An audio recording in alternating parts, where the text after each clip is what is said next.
Hello future officers, कैसे हैं आप सब। आशा करते हैं आप बढ़िया होंगे। तो शुरू करते हैं आज का लेक्चर। ये हिंदी में है, मैंने अभी भी इंग्लिश में बनाया है और हिंदी इंग्लिश का मैं साथ साथ ही अपलोड करूँगी। आपको अगर हिंदी में ज़रा सा हो सकता है कि हिंदी की लैंग्वेज में थोड़ा सा प्रॉब्लम हो, तो आप इंग्लिश का भी देख लेना। वैसे मैंने जितना भी इंग्लिश का पढ़ाया है उसको मैंने अधिकतर पूरा हिंदी में बढ़िया वेल एक्सप्लेन किया हुआ है। आप उसको देखकर भी समझ सकते हो कि क्या है, पूरी बात को समझ जाओगे। और दूसरी बात ये है कि पूरे लेक्चर को बढ़िया से पढ़िएगा, क्योंकि इसका हम एक टेस्ट रखेंगे। जितने भी पीडीएफ हम आपको बना के देंगे उनको तह लगा के रखना, मत प्रेस करके। अच्छे से पीडीएफ को भी पढ़ना, और पीडीएफ बोरिंग लगने लगे जब, तो अपना वीडियो लेक्चर पढ़ना। पढ़ना कैसे है, इसको बस कान में हेडफोन लगा लेना, चुपचाप सोते टाइम सुन लेना 10 टाइम्स, तो पूरा लेक्चर तैयार हो जाएगा। और जितना भी मैं ये पढ़ाऊँगी पूरे हफ्ते, उसका हर संडे संडे टेस्ट भी होगा। ऐसा नहीं हम पढ़ा रहे हैं और पढ़ रहे हो कुछ आ नहीं रहा है, ऐसा भी नहीं है। तो संडे को टेस्ट भी लेना है, हर संडे को टेस्ट होगा। पूरे हफ्ते जो पढ़ाएंगे, जो भी कराएंगे, उसका ऑनलाइन टेस्ट लेंगे एक। फिर देखते हैं कि आप लोग कितने क्वेश्चन सॉल्व करने लायक हो जा रहे हो। जो पढ़ाएंगे उसी से टेस्ट बनाएंगे, उसी से क्वेश्चन बनाएंगे। ठीक है, तो शुरू करते हैं आज के लेक्चर हिंदी में। स्वच्छता की व्यवस्था। इससे पहले हम लोगों ने एक पढ़ा था, बैकग्राउंड पढ़ा था, समझ लो। हिंदी की पीडीएफ एक मैंने बना के दे दी है टेलीग्राम पे, पर कुछ टेलीग्राम की पता नहीं क्या लिंक में प्रॉब्लम है, वो खुल नहीं रहा है। तो अगर आपको उसको एक बार टेलीग्राम में मेरे चैनल का नाम एग्ज़ाम घर मिडिल क्लास डाल के खोलना, शायद खुल जाए। उससे चैनल के नाम से मैंने बनाया है, तो उस पर आपको पीडीएफ मिल जाएगी। एक पहला फर्स्ट लेक्चर की पीडीएफ उस पर सारी पड़ी हुई है। ये सेकेंड लेक्चर है और ये लिक्विड वेस्ट मैनेजमेंट का है। ठीक है, तो मैंने एक काम और किया है कि एक ही में सारी फाइलों को मैं नहीं बनाऊंगी। जितने भी पीडीएफ हैं, जो भी लेक्चर है, उसके लिए मैंने 3 अलग अलग प्लेलिस्ट बनाऊंगी हिंदी की भी। तो एक में सॉलिड वेस्ट मैनेजमेंट के क्वेश्चन आंसर सारे लेक्चर्स मिलेंगे, दूसरे में हैजार्डस वेस्ट के सारे लेक्चर और क्वेश्चन आंसर मिलेंगे, तीसरे में लिक्विड वेस्ट के मिलेंगे सारे। 3 मैं बनाऊंगी प्लेलिस्ट। तो और एक बनाऊंगी जिसमें कंप्लीट तीनों के कंबाइंड लेक्चर और क्वेश्चन आंसर होंगे। जैसा भी आपको सूटेबल लगे आप अच्छे से देखकर प्रिपेयर कर सकते हो। तो शुरू करते हैं आज का लेक्चर। थोड़ा सा बैकग्राउंड देख लेते हैं। कह रहा है कि एक इलाके से उत्पन्न सीवेज के सुरक्षित निपटान के लिए कुशल संग्रह वाहन, पर्याप्त उपचार और उपचारित सीवेज का उचित निपटान आवश्यक है। इसे पाने के लिए निम्नलिखित शर्तों को पूरा किया जाना चाहिए।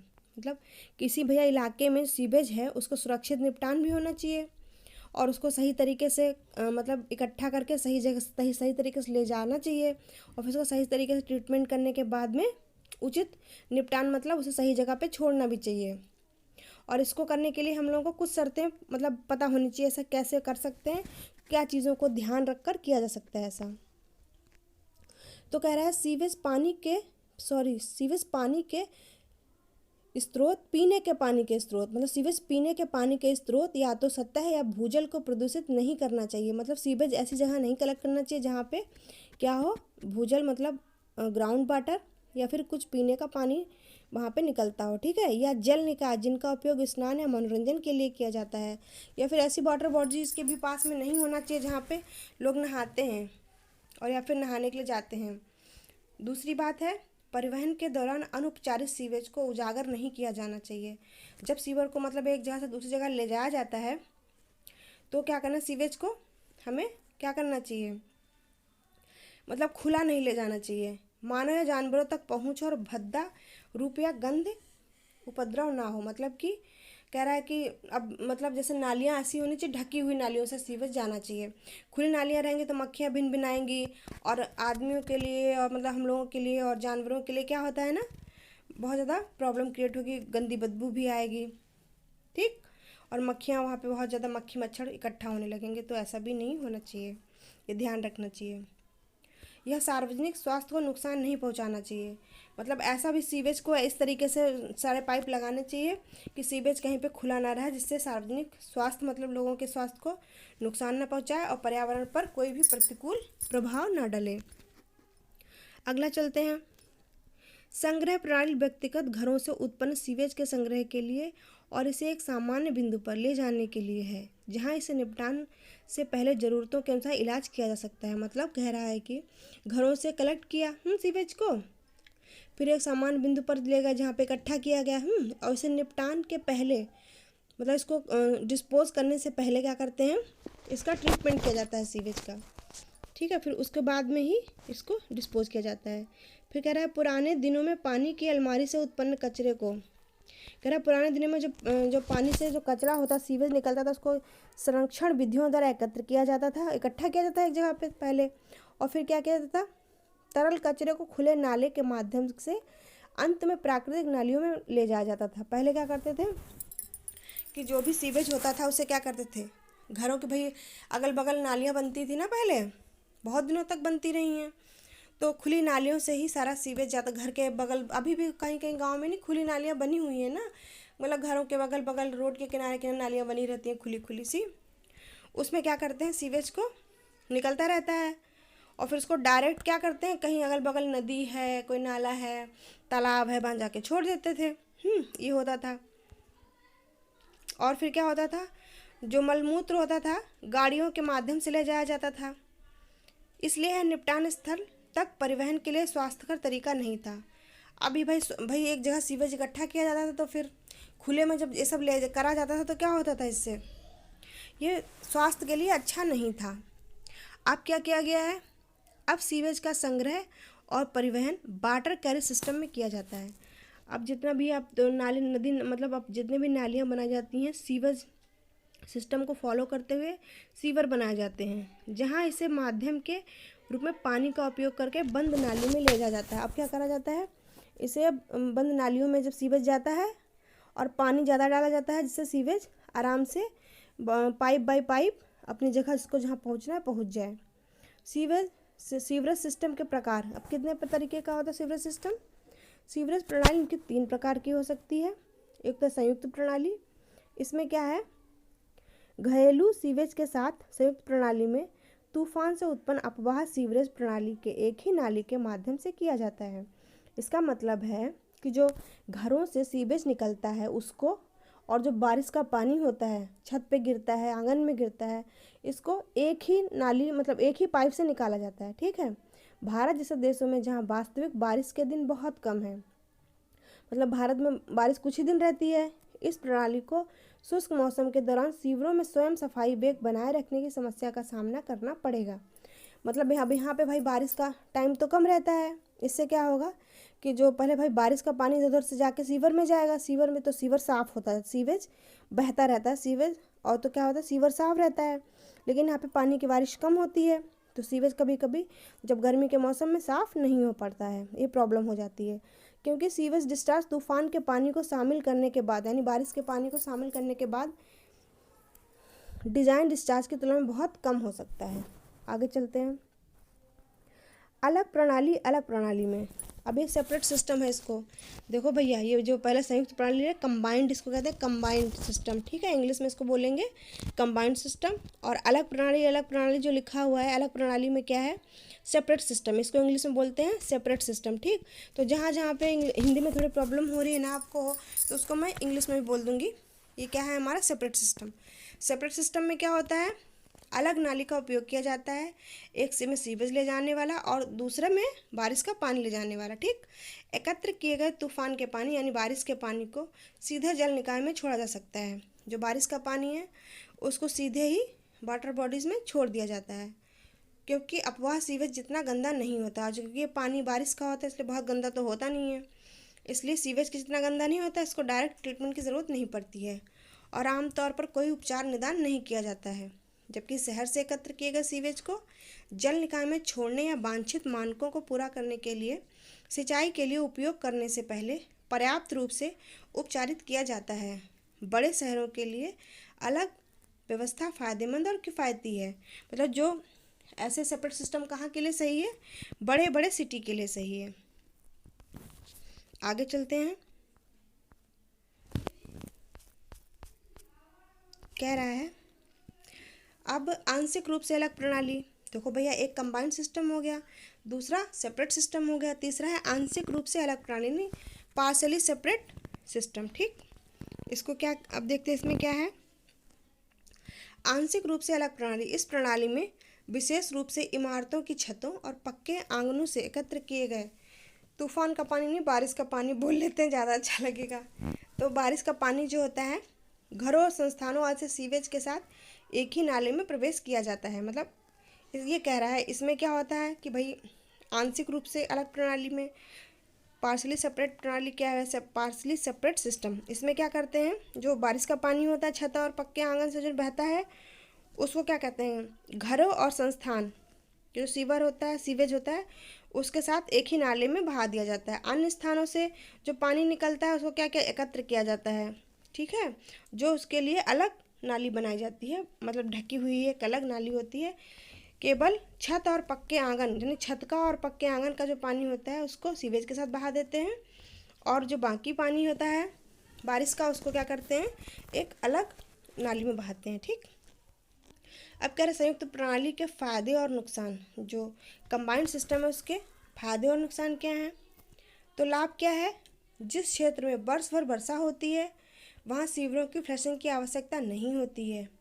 ठीक, जहाँ पे भाई बारिश होती रहती है पूरे साल, वहाँ पे सीवर में क्या होता है, पानी ज़्यादा रहता है, तो सारे सीवर साफ़ होते रहते हैं, क्योंकि अधिक मात्रा में तूफान के पानी के कारण स्वयं सफाई हो जाती है। हाउस प्लम्बिंग के लिए पाइप के केवल एक सेट की ज़रूरत पड़ती है। ठीक है, कंबाइंड में क्या है भाई, दोनों भैया पानी, दोनों सीवेज भी उसी से जाता है और बारिश का पानी भी उसी से जाता है, तो एक ही पाइप से काम चल जाता है।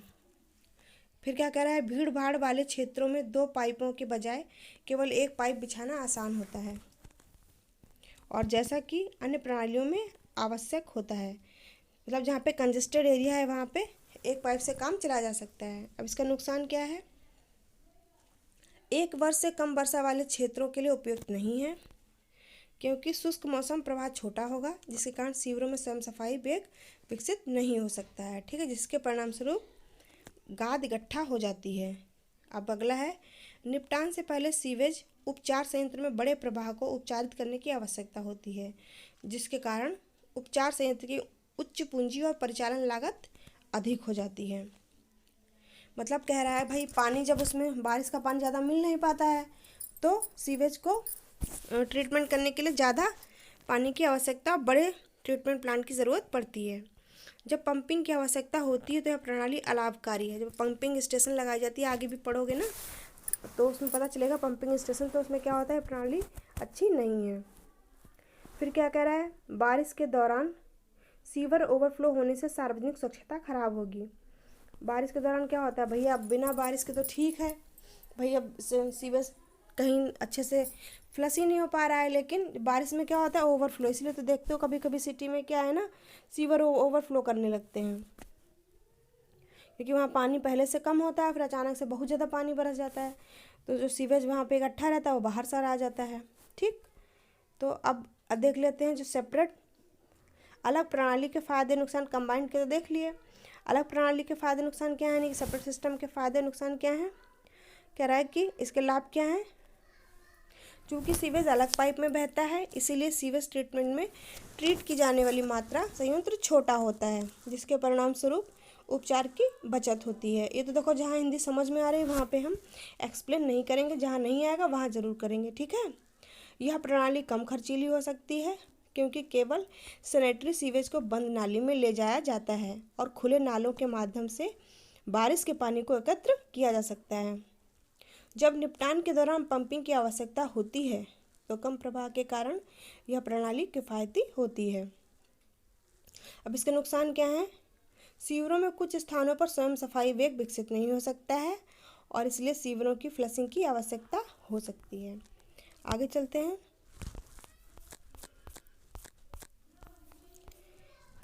अगला क्या है, इस प्रणाली में पाइप के दो सेट बिछाने की आवश्यकता होती है, क्योंकि सेपरेट सिस्टम है जो भीड़ भाड़ वाले क्षेत्र में मुश्किल से हो सकता है। इस प्रणाली के लिए पाइप लाइनों के दो सेटों के रखरखाव और इसलिए रखरखाव की आवश्यकता भी अधिक लागत वाली होती है। अब पार्शली सेपरेट सिस्टम के क्या फ़ायदे और क्या नुकसान है। लाभ क्या है, किफ़ायती और उचित आकार के सीवरों की आवश्यकता होती है। घर की प्लम्बिंग का काम कम हो जाता है, क्योंकि छतों से बारिश का पानी बाथरूम और किचन आदि से निकलने वाले पानी को अलमारी से निकलने वाले पानी के साथ जोड़ दिया जाता है। सीवरों की फ्लशिंग की आवश्यकता नहीं हो सकती क्योंकि तूफान का पानी यानी बारिश के पानी के छोटे हिस्से को सैनिटरी सीवेज में प्रवेश करने की अनुमति होती है, मतलब कुछ कम पानी चला जाता है तो जो सीवर होता है साफ होता रहता है। नुकसान क्या है?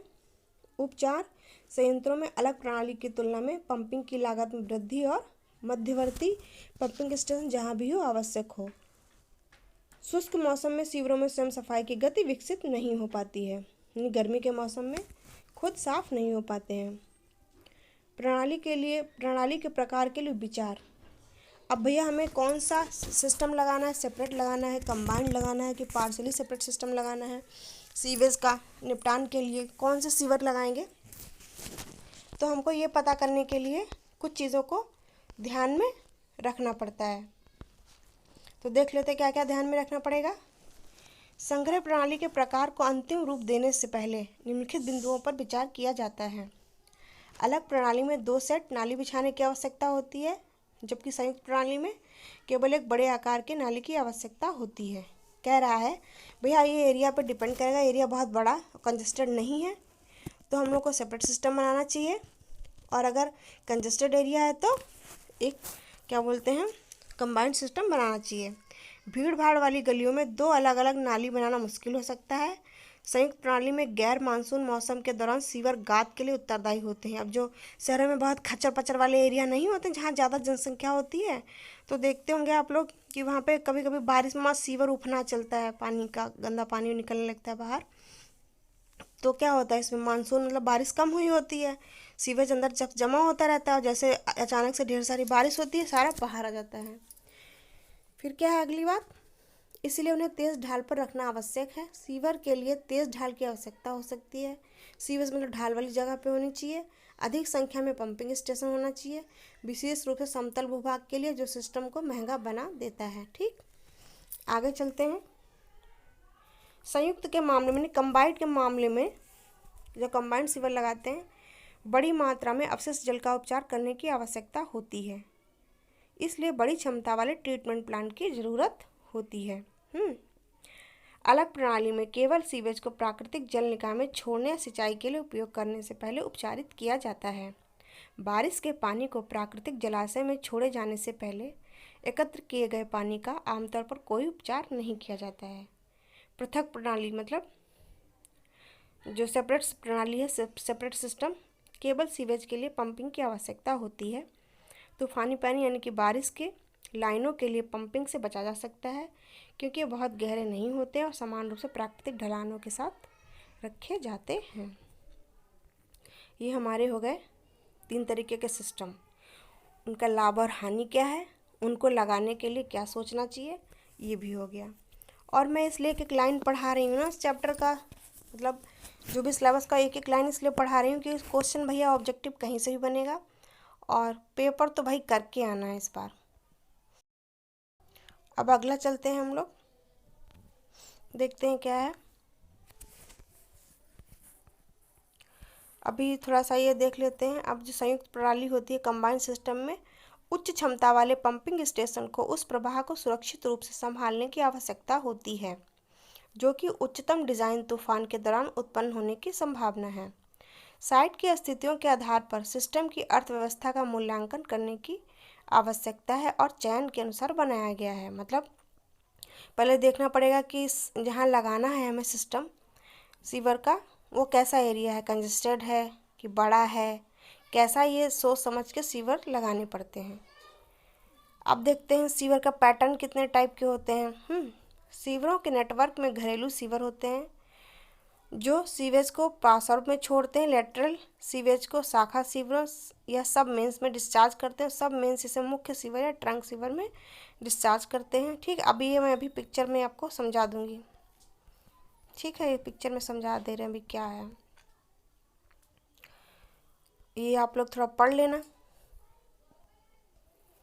क्षेत्र की, अब इसमें कैसे डिसाइड करते हैं, ठीक है, तो क्षेत्र की स्थलाकृति और जल विज्ञान संबंधी विशेषताएं देखते हैं। स्थान और उपचार और निपटान के तरीके, काम क्या करना है देखते हैं। नियोजित सीवरेज प्रणाली का प्रकार और 4 सेवियत के ये कहाँ कैसे कैसे करते हैं देखते हैं। अभी पहला पैटर्न होगा लंबवत पैटर्न। ठीक है। इसमें क्या होता है, बारिश के पानी और सीवेज को ले जाने के लिए सबसे छोटा रास्ता बनाए रखा जाता है। यह अलग प्रणाली और तूफानी जल निकासी के लिए आंशिक रूप से अलग प्रणाली के लिए उपयुक्त है। ये किस चीज़ के लिए ज़रूरत है, जो मतलब सेपरेट सिस्टम होता है उसके लिए बेस्ट होती है। तो भैया ये भी देखो, ये याद कर लें। मान लो ऐसा कोई चित्र बना के दे एग्ज़ाम में, और फिर क्या ये कौन सी प्रणाली है आप बताओ, या फिर सेपरेट प्रणाली, सेपरेट सीवर सिस्टम के लिए कौन सी प्रणाली लगाई जाएगी, तब कैसे बताओगे। इसलिए लेक्चर को कम से कम, वीडियो लेक्चर को 10 बार देख जरूर लेना। फिर PDF ताहा के मत रख लेना, पढ़ाई उसकी भी कर लेना। और अगर बोर हो जाना मतलब PDF से, तो चुपचाप वीडियो लेक्चर कान में हेडफोन लगा के चुपचाप से सुन लेना अच्छे से 10 बार कम से कम, बढ़िया से सब कुछ क्लियर हो जाएगा। तो इसमें देखते हैं लंबवत पैटर्न में क्या होता है। ये देखो जो छोटी छोटी लाइनें खींची हुई है ना, ये लेटरल बोलते हैं इनको, ठीक। और जो एक थोड़ी सी बड़ी है, इसको क्या बोलेंगे, सब। चलो भैया तुम्हारा हिंदी में बता देते हैं थोड़ा सा, नहीं तो फिर कंफ्यूज हो जाओगे। कंफ्यूज नहीं होना है। सब मेंस, ठीक है। अच्छा, हिंदी में भी सब मेंस ही लिखा हुआ है। और फिर ये सब मेंस लाइन हो गई, यानी लेटरल हो गई। छोटी छोटी जो चिन्नी चिन्नी सी लाइन बनी है वो लेटरल हो गई। और उसके बाद में जो थोड़ी लंबी सी लाइन बनी है वो हमारी क्या है, सब मेन हो गई। उप मुख्य सीमा, सीवर, सीवेज मतलब उप मुख्य सीवर हो गया। और ये मेन सीवर हो गए, जो बहुत लंबी लंबी लाइन बने, ठीक। तो सबसे पहले क्या होता है, जो घरों से सीवेज आता है वो कहाँ जाता है, लेटरल पाइप में जाता है। फिर लेटरल पाइप से कहाँ जाता है, ये सब मेंस पाइप जो बने हुए हैं इसमें जाता है। और फिर इसके बाद में main sewer pipe, main pipe में जाता है। मेन पाइप से कहाँ जाता है, जो इसको जो भी ट्रीटमेंट करना होता तो करते हैं, नहीं तो फिर डायरेक्ट नदी में या कहीं छोड़ देते हैं, जहाँ भी इसको छोड़ना होता है। ये हमारा हो गया है संग्रह प्रणाली का लंबवत पैटर्न। अच्छे से पढ़ना, संडे संडे टेस्ट भी होगा, जो जो पूरे हफ्ते पढ़ेंगे उसका। अगला चलते हैं। कह रहा है दूसरा पैटर्न है इंटरसेप्टर पैटर्न। तो इसमें क्या कह रहा है, सीवरों को बड़े आकार के सीवरों से रोका जाता है। इंटरसेप्टर सीवेज को एक सामान्य बिंदु पर ले जाता है, जहां इसे उपचार के साथ या बिना निपटाया जाता है। बहुत बड़े प्रवाह को संभालने के लिए अभी अति प्रवाह प्रदान किया जाना चाहिए। चलो इसको देख लेते हैं सिस्टम को, क्या है ये इंटरसेप्टर पैटर्न क्या है। इसमें भी देखो भाई, चिन्नी चिन्नी जो लाइन है उनको क्या बोलते हैं, लेटरल बोलते हैं। और जो थोड़ी सी बड़ी है उसको सब मेन बोलते हैं, और ये मेन पाइप होता है। तो और ये जो होते हैं ना बीच में जो लंबी लंबी लाइन, ये इंटरसेप्टर है, ठीक है। तो पानी मेन, जैसे ही मेन पाइप में पहुंचा इंटरसेप्टर में जाता है। फिर यहाँ पंपिंग स्टेशन होती है, यहाँ पे आता है पंपिंग स्टेशन के पास में। फिर क्या होता है, यहाँ पे या तो इसको उपचारित किया जाता है, यानी ट्रीटमेंट किया जाता है। और नहीं ज़रूरत होती तो क्या होता है, डायरेक्ट वाटर बॉडीज में या फिर जहाँ भी इसको डालना होता है छोड़ देते हैं। इंटरसेप्टर हो गया। अब रेडियल पैटर्न देख लेते हैं। देखते हैं कुछ छूट तो नहीं रहा है।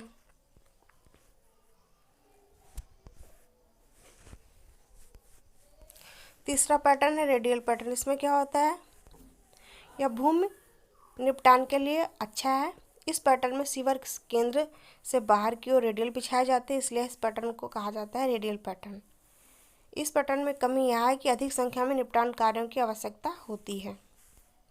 देख लो भैया इसमें क्या क्या है। वैसे मैं पेन से समझाया करूँगी।